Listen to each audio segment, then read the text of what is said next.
cars. So, the feds are flying over my house. We live in an area close to DC, so they're all flying around. But that's not what this video is about. My live is going to show you guys how I actually smoke and cook all my foods, okay? So, one thing I want to let you guys know is I've done brisket, I've done spare ribs, I've done baby back, I've done pulled pork. There's a couple others I haven't done. I haven't done sausage and I haven't done chicken. So, with all that said, we're going to show you how we're going to do this, alright? Alright, so as you guys can see, I have a master-built electronic cabinet smokehouse, right? It's affixed to the wall, right? And it has a touch screen here, right? You can set the temp, you can set the time, turn it on and off. You can see what the meat probe is. I wouldn't trust the meat probe, but it's an LCD display, right? Analog LCD display, okay? You do have the smoke port right here. So, this is what we're going to do. I'm going to open up that latch right there. I'm going to show you what this looks like, okay? So, I'm going to take the hand here, open up the cabinet. Now, I apologize, it's probably going to be smoky. So, that's what it looks like now. Now, we are about, I don't know, 2.5 hours into this smoking session. So, yeah, down there is the catch plate right there, okay? That's one half of the rack. That's the other half of the rack. And these are just kind of ends here that I had to trim off that they weren't going to fit, all right? So, down there is where the chip section is, where you're supposed to add chips, like an offset sort of thing.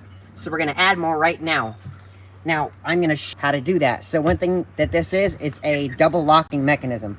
So you close it, make sure it kind of hinges in front of this little mechanism, and we're going to close it here and secure it, right?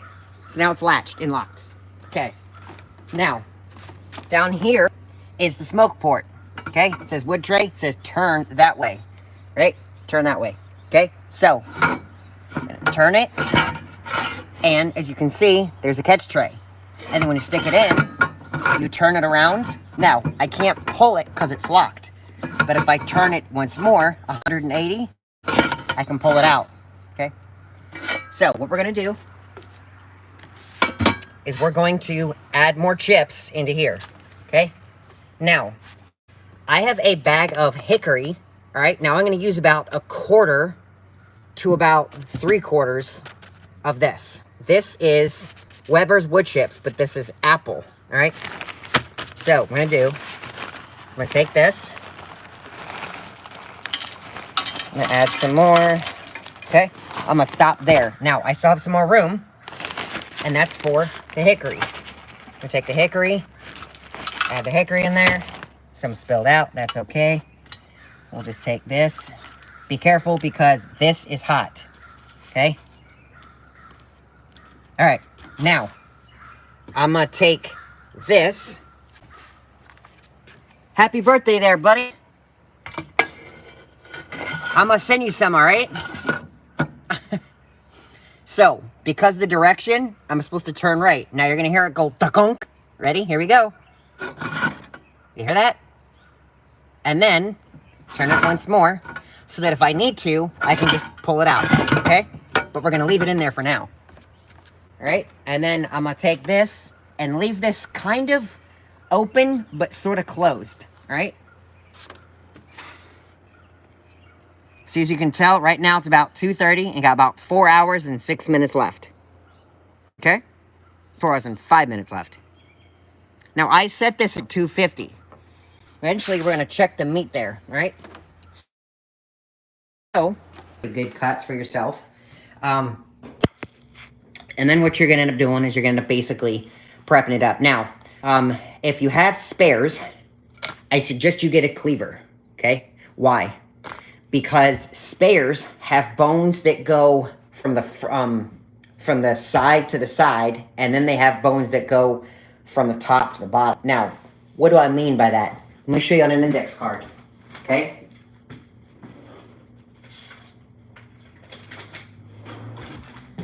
All right, so this is my little drawing board, okay?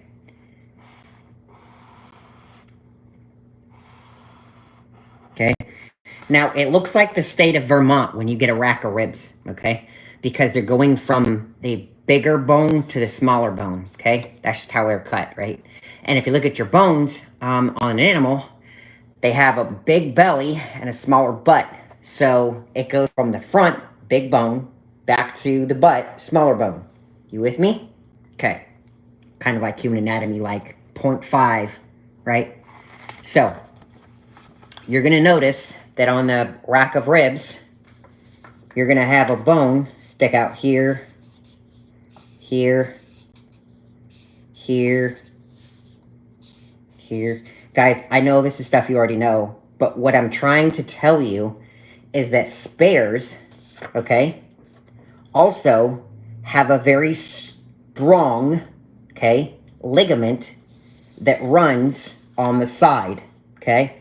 So there's a bunch of meat that's right along here, okay? And there's a ligament that literally runs and attaches to all the rib, okay? Now, if you're cooking and you want to cut this in half and you want the whole thing from this side to this side, you need to take a cleaver and cut from here through here, all right? So, it's the same thing I had to do. That's why there's two, because as you can see, my smoking cabinet is too narrow. I don't have a Traeger. I just have a small deck-size cabinet. So, what I ended up having to do was cut it in half, and then there's two little small sections where the ends of it, and I wanted to keep that. I didn't want to throw them out, because it would be like good snack-sized bites, okay?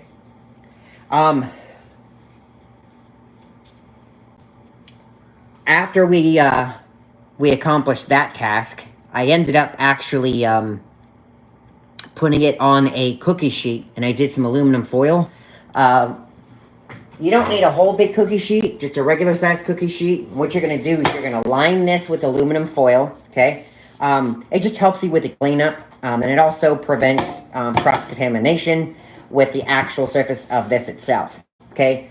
I know you washed it, it'd be safe, but if you want to be extra careful since you're touching raw meat, literally thick raw meat, I would put some aluminum foil.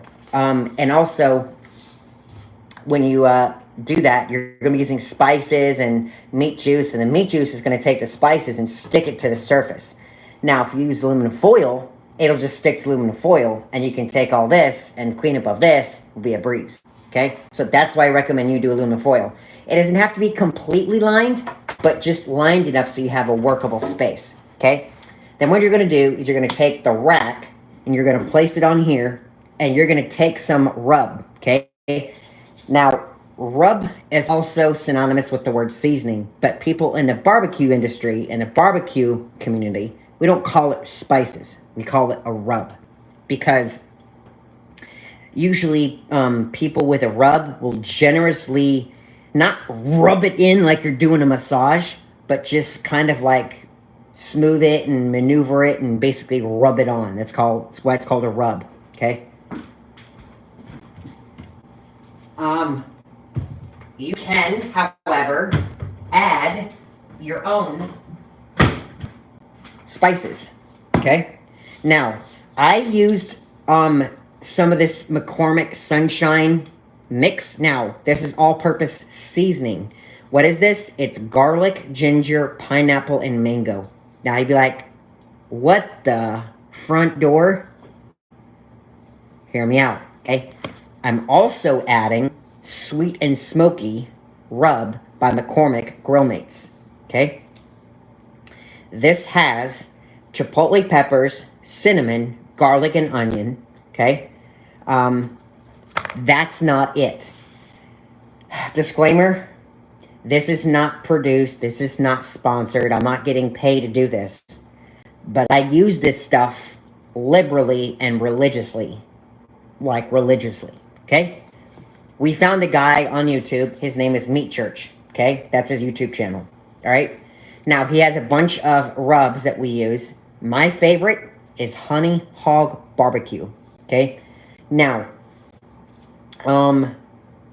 it just has your regular spices in here. I'm not gonna tell you exactly what's in here because that's his secret stuff. But if you buy it, you'll see what it is. So I use those three, and I take a ramekin, a ceramic ramekin, and I put equal parts. And you can also use 1 to 1 to 3. You can do 3 to 3 to 1. However you want, you can do it in a different ratio. But I do a little bit of this to equal parts this and this. Do you understand? So I do 1 part of this to 1 part of this to 1/4 of this. So there's not a whole lot of this on there. This is just to help you get the flavor, okay?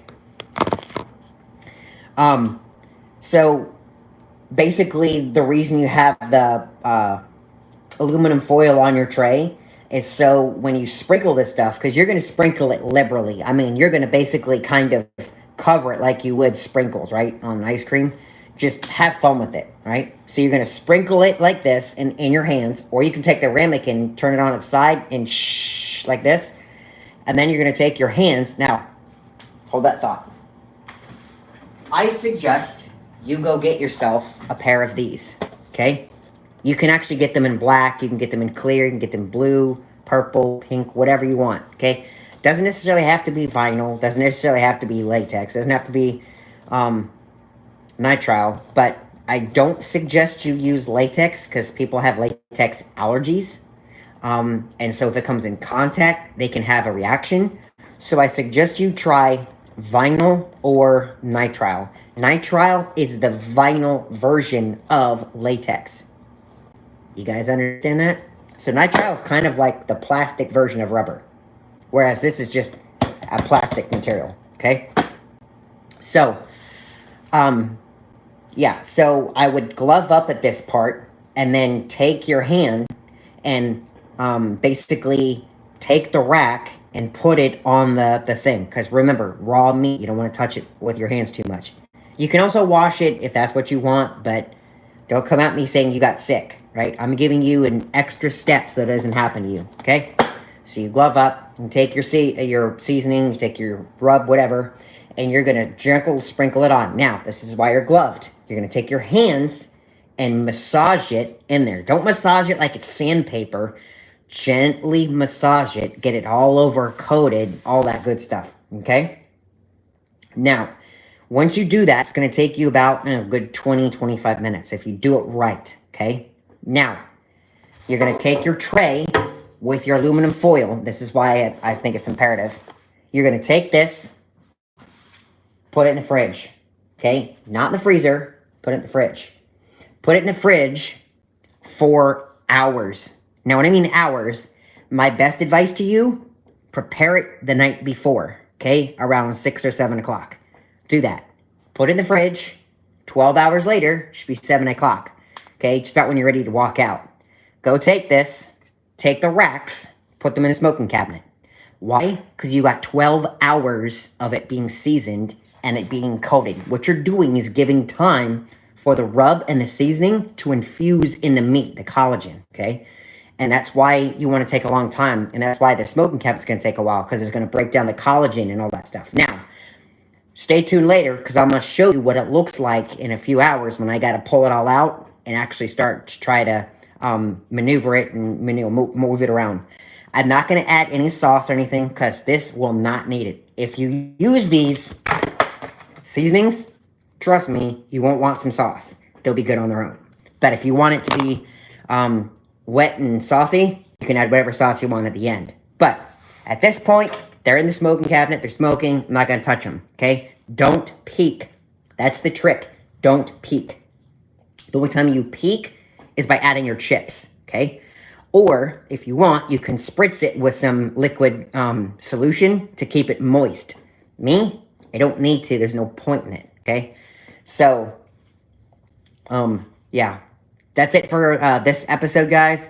Stay tuned later. I will show you what it looks like when I'm pulling them all out, all right? Thank you for watching. I'm the ToGA Brothers. I'm Sean. I'm out.